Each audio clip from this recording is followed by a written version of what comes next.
Is Mikel Arteta closer to Jose Mourinho than Pep Guardiola? Well, that's what some people have been saying in recent weeks. So today I'm joined by JJ Bull and John Mackenzie to discuss and decree.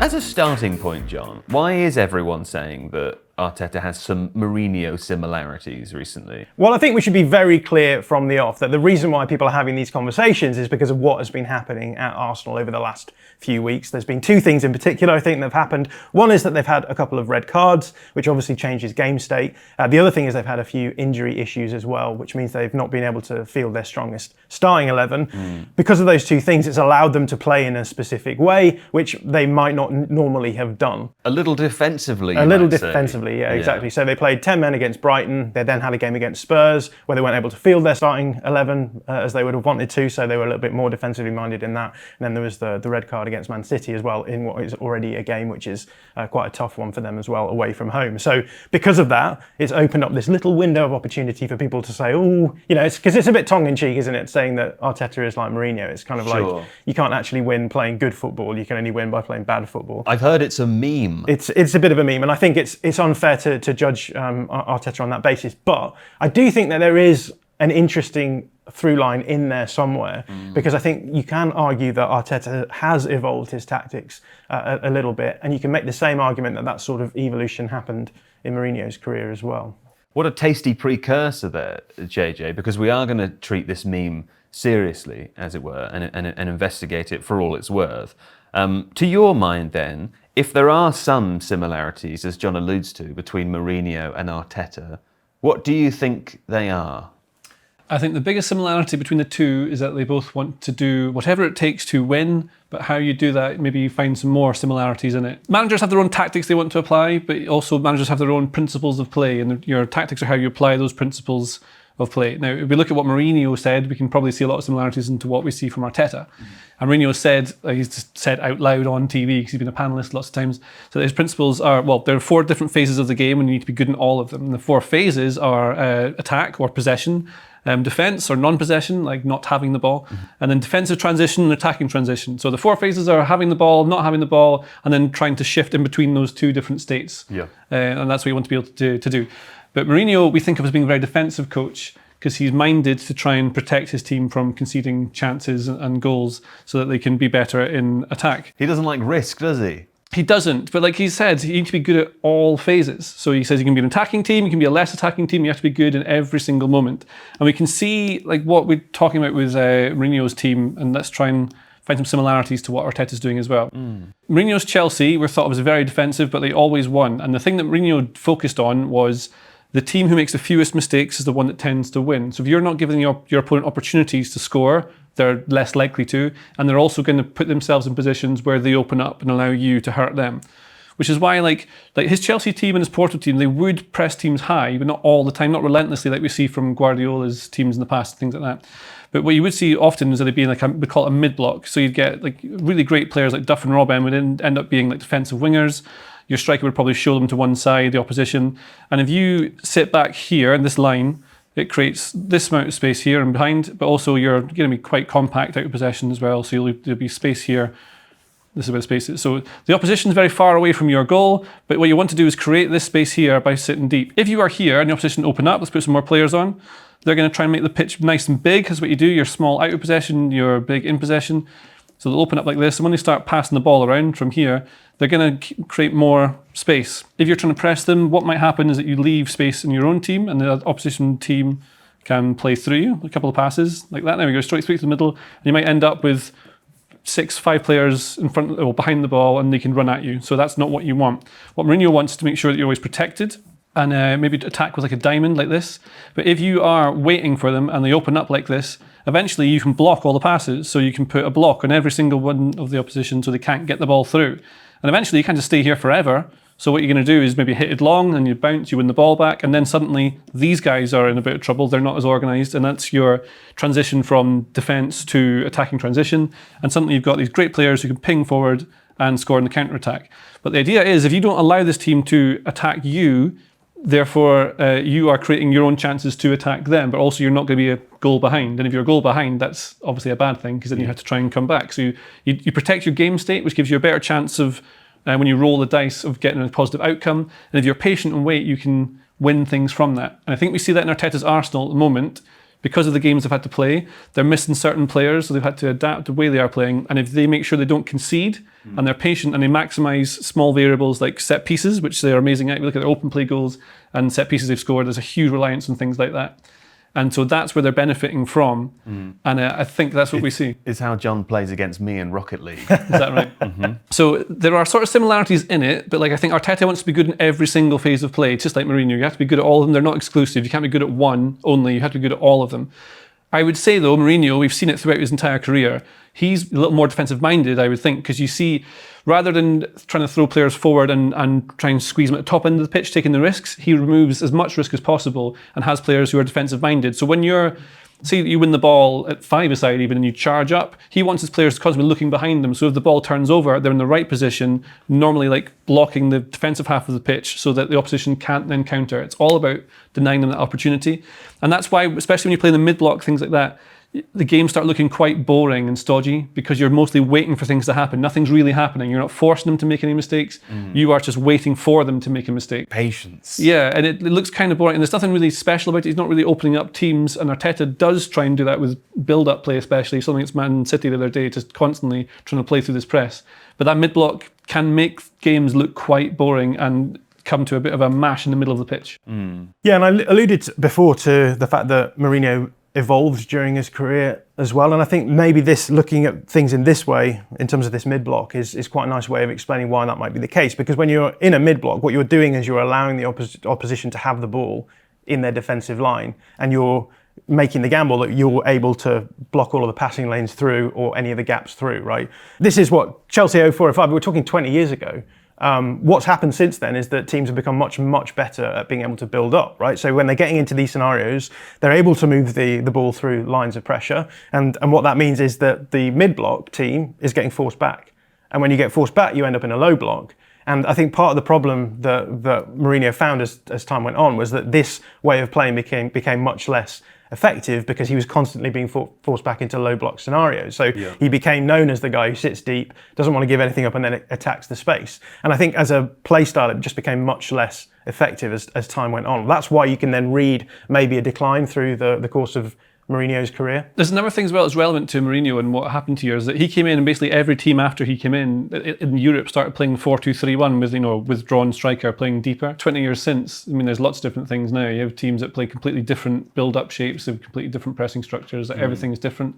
But that's another key difference between Arteta and Mourinho is that he's looked for different, I'd say, ways to build, especially to try and make sure that you can keep the ball and play through it rather than relying on knocking it long and winning the second ball, which is another thing Arsenal are also good at. Yeah, because they are quite different, aren't they, John? In that sense, like they have the outcome of their play might occasionally look the same, but in terms of what they're putting into it, it's still different. Isn't it? I think Mourinho and Arteta view the role of tactics completely differently, and I don't think it gets talked about enough. Because one of the things you'll hear a lot of people talking about when they talk about Mourinho and the impact he had on English football is implementing this approach, tactical periodization, which is it's exactly what it sounds like, right? It's like periodization means how do you implement over a period of time tactical ideas, and what it means is that they have all of these different layers of periods where you want to start implementing ideas so that your players, when they get on the pitch, are in the best state to be able to play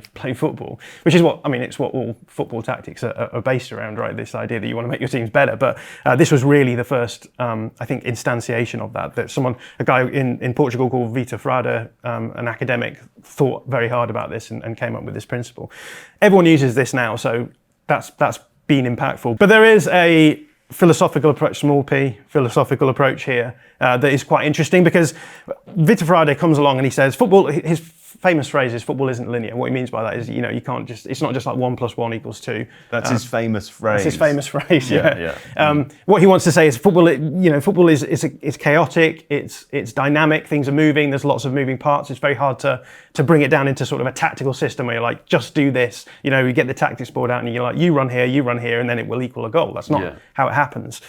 So in order to respond to that, they were like, well, what's the best thing we can do here? The best thing we can do is get the players themselves best suited to be able to deal with these chaotic environments. That means that when you're approaching tactics, you're saying that tactics are most important from the point of view of the players. So you start with your individuals, you get them to into scenarios where they can perform on the pitch. Then you work in smaller groups, and then you slowly build up towards like the collective in that sense. But that's very much a bottom-up approach. So that's the blue triangle. This is the blue triangle. You're starting at the bottom with the players. You're getting them to a scenario where they can be best prepared to solve problems on the pitch. Yeah. And you can do that individually. You're working up towards a collective. But that means that the tactics are always going to be subsidiary to the players that you have. And the guys who talk about tactical periodization will talk about all of the factors that come in. So even things like weather, for example, they'll talk about. Weather? Yeah. If you're coaching a team in Sweden, the weather is going to impact the way that you're playing in a very different way to the way that the weather in Spain, right? So I've heard it's mainly on the plane. that's right. That's I'm where the rain is. The rain is mainly on the plane in Spain. I think I got that right. Anyway, the point being, right, that your tactical approach then is a lot more flexible. It's you're taking in all of the various things around the game, and responding to that. Whereas the red triangle. And I think this is where football has moved then, tactically. It's a lot more top-down because what we start getting in a post-Guardiola reality is Guardiola basically developing like a structural approach to football and saying, with all of these 11 players, this is what we're going to do in order to achieve our ends. And so the players then come subsidiary to that tactical system. There's still the opportunity for you to tweak within the tactical approach, but the principles largely are going to stay the same. So what we're seeing then is a very different view of how a football coach should operate from someone like Mourinho versus someone like Guardiola. Even if the outcome might be the same. JJ, do you think that there's any unconscious, of course, intent from John here to sort of recreate a Matrix-style decision for us? Which one should you eat? It sounds like he's saying if you take the red pill triangle, the positional style play, that's the one to help you see the truth, and the blue pill is the relationists. I'm going to push back against this because it's not about particular tactical styles. It's just about how you organise the tactical principles against players, right? So you could make Mourinho a top-down approach, right? You could say, let's play counter-attacking low-block football. You could change the colour of the triangles. You could change the colours of the triangles. I don't think that's going to help much, but you could fit him into this top-down approach. The point with Mourinho is more that the tactics are subsidiary to the players, right? And I think that's why I would say Arteta is different to Mourinho in that big principle sense, because I think for Arteta, he is in that same Guardiolan lineage where you view the tactics as being the most important. Yes, you can tweak them, and I think that he has evolved, and Pep Guardiola evolved as well. But he's always going to say the tactics come first, and the players have to fit into them. And I think often that does result in more structural approaches, right? And that's what we get with Guardiola and Arteta. Is like the players, all 11 of them in the pitch, press together, they attack together, they transition together as well. John just loves systems of organisation, doesn't he, JJ? He loves the firm ground beneath his feet. Speaking of, if you love firm ground beneath your feet, then you'll really want to hear what Phil Hay of the Athletic FC newsletter has to say about sinkholes. Here's a phrase you don't hear in football very often: sinkholes stop playing. Well, that's what happened this week at AFC Wimbledon. Newcastle United were supposed to be down there for a Carabao Cup tie, but unfortunately there was flooding in the area and Wimbledon's pitch was badly damaged. Have a look at the photos. It looks like it's turned into a golf course with sand and bunker-style patches everywhere. Wimbledon are battling to repair it now, and bless them, Newcastle have donated £15,000 to help them. If you like this story, or if you'd like a bit more weird and wonderful stuff from us, sign up to the Athletic FC newsletter.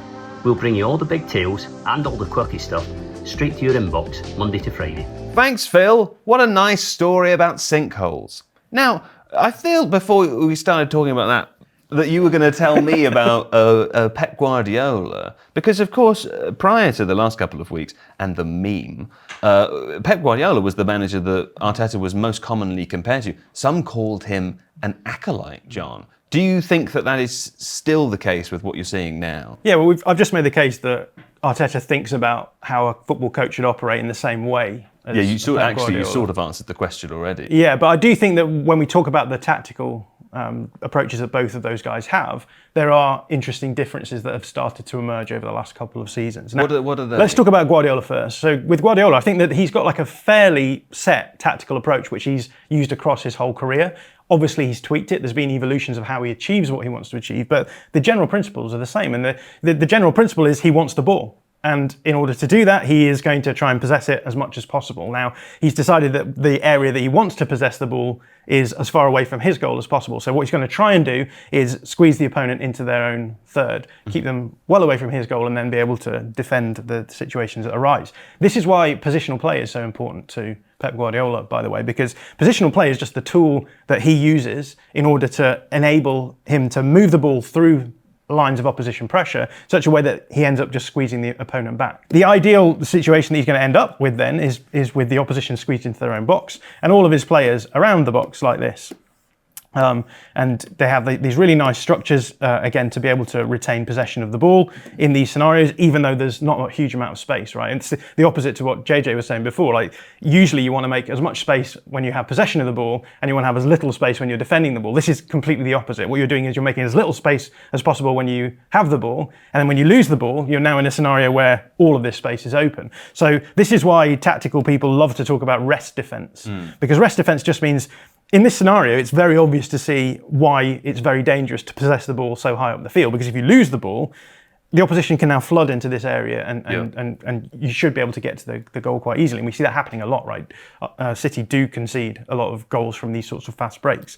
But rest defense is just your structure when you're in possession of the ball to be able to stop these from becoming problematic. So yeah, you'll have your defensive unit here as well, even though you're in possession of the ball. This is the general principle of what we have with Guardiola. Is about possessing the ball as much as possible, and then those moments when you don't have the ball, you're trying to win it back. So what I think is really interesting about this is that if we look at the Premier League possession table from last season, so this is from last season, we can see here's Manchester City at the top with 65% possession. They're doing it well. They're possessing the ball more than everyone else, and that means that more often than not, they're going to be in control of those games. When we look at Arsenal, actually, we can see they're right down in sixth place here, which it either suggests that if Arteta is trying to do what Guardiola is doing, he's not doing it very well, or he's trying to do something a little bit different to what Guardiola is doing. I think it's probably moving towards that second option. I think that Arteta is slightly tweaking the Guardiola approach.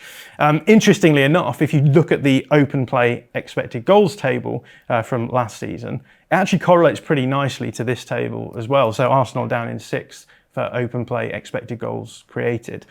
City and I think Liverpool actually at the top of that table. But obviously that is a problem, because you need to, it suggests that if the more possession you have, the easier it is to generate chances with possession of the ball. This will be a problem for Arsenal if they're wanting to win games, and so they've made it up, as JJ mentioned before, through other means, right? Mainly set pieces. So what you've ended up with then is a slightly different tweak already to the Guardiola approach, which is if we're not going to dominate the ball as much maybe as we could, at least we're able to generate chances from elsewhere as well. And I think you could make, if you wanted to, a fairly nice historical narrative here about the change that has happened with Arteta. And historical narratives are always a little bit reductive, but what we saw in 22-23 with Arsenal under Arteta was it felt as though they were trying to do the Pep Guardiola approach, right? They bought Zinchenko, they brought in Gabriel Jesus, they played this really nice inverting fullback system, they were doing positional play, moving the ball down the field, but they get to the end of that season and they end up not winning the league despite being ahead for a long period. Big part of that was to do with defensive frailties, which happened after William Saliba got injured. They brought in Rob Holding. There's that crisis moment, which is the game against City at the Etihad, where they end up losing 4-1. And in that game, they try and do the Guardiola principles. They press high, they're aggressive, they try to possess the ball high up the pitch, and it doesn't work out. And then what we see from that point onwards is something of a switch from Arteta, I think, where you can see it already in the transfer market. So bringing in players like Declan Rice, bringing in players like Jurriën Timber, and then the majority of their transfer activity since then has tended to focus on players who are going to be strong out of possession as well. So I think what we're seeing from Arteta is maybe a slight reinterpretation of that Guardiola approach, where it's not just about possessing the ball all the time up the field and leaving yourself exposed. It's about finding ways of being able to be a little bit more solid, but also make up the difference in terms of maximising your efficiency from set pieces as well. So yeah, again, I think that you could argue that there's almost like a parallel with what's happening with Arteta, something that happened with Mourinho, right? Which is, with Mourinho, it felt as though in a Guardiola reality, his approach became less effective. And so he sort of tweaked it a little bit. And I think you could make the same argument that Arteta decided that he wasn't going to be able to compete with City playing exactly the same way. So what he started doing is evolving his ideas as well. And I think that's a sort of fairly interesting thought experiment. And the players you have will affect what you want to do with them and how you play. And if you want to play with all the ball and have lots of possession, there's every chance you're playing against a team who's also very good at defending. You just push all your players up and you're trying to get through them, that you can't eventually score and you get held by the opposition team, who then take advantage of the space that you created. And so I wonder whether Arteta's realised that if you don't have players like Man City do to be able to rely on this, and what I mean specifically are difference makers, so like De Bruyne or Haaland, like someone who can create a goal out of nowhere or just make the difference. They don't really have those. Maybe Saka, maybe Odegaard, you can argue just like that. I'd say they have different profiles of players. The best way is to make sure you're not behind, and that's where you start to adapt a little bit to then make yourself really horrible to play against. And remember, Arteta played for an Arsene Wenger Arsenal team where he was mostly the deepest lying playmaker, not really an anchor defensive midfielder, but his team would be overrun constantly. Like, they would push forward and they'd get demolished 5-0 by a team running straight through the middle of them. And that has to inform what you're thinking. If you're a player going to be a coach, you might be thinking, well, what did I hate playing against when I was a player? I hate playing against massive dudes because it's impossible to win headers. It's really horrible to play against a physical team like that. So therefore my team should be like that, which then they've got good players with the ball, but there are other ways to win a football game than just controlling all of it. And I think he's tried to find little nuances and differentials that you can get to close the gap on someone like Guardiola, which brings us to someone like Mourinho, because Mourinho had an amazing Real Madrid team who broke records in the Liga, the most goals, the most points ever to beat Guardiola's team, which had Messi, Iniesta, Xavi, so they managed to beat them to league title. But they're doing it with a team which is quite defensively minded, similarly to Arsenal. They're not trying to control the ball and squeeze them in. They naturally will a lot of the time and have more possession because they have great players. But you want to make sure that these guys are protecting this part of the team, because Ozil, Ronaldo and Di Maria are not going to do much pressing or I mean, they'll do it, but they won't do it in the way you need them to. That front four is ridiculous. It's pretty good, yeah. And it's one of the reasons they were so good, but this is what you have. These guys, I mean, he'll go forward an awful lot, Marcelo, he's more of a winger, but you'd mostly protect this part of the pitch.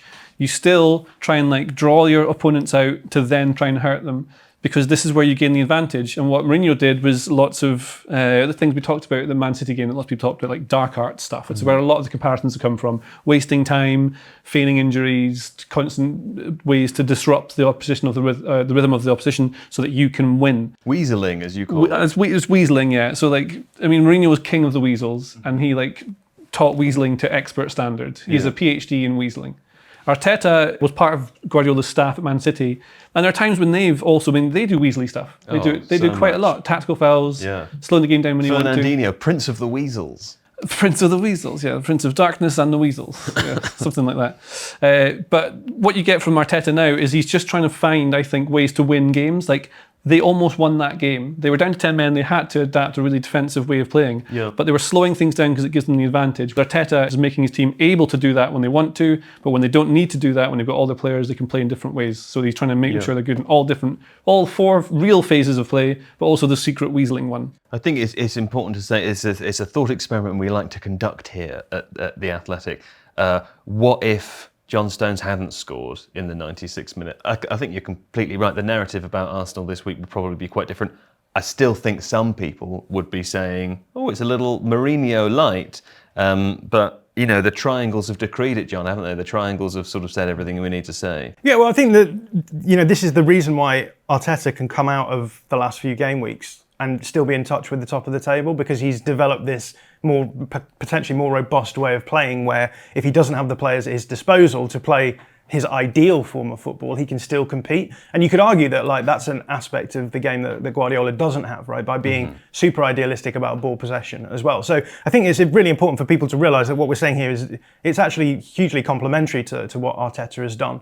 And yeah, I think that, you know, the reason why we are talking about the dark art stuff is because they've been able to play in such a way as to absorb pressure for long periods without having much of the ball. Yeah. And when you're doing that, one of the ways that you make it most effective is by doing the stuff where you slow down the game. You don't want the opposition to get into rhythm. You don't want to give them as much time as possible to be able to try and break you down. And, you know, a big part of Guardiola's plan was to try and keep the ball in play as much as possible because he realised that that's what Arsenal were trying to do. So I think it's super important to realise that whilst people use the Mourinho thing, I think as a bit of a tongue-in-cheek meme, They meant it as a smackdown. yeah, but actually I think it's hugely complimentary that he's developed this different play style, which is still effective and has allowed him to stay in the title race despite all of these external conditions affecting his team.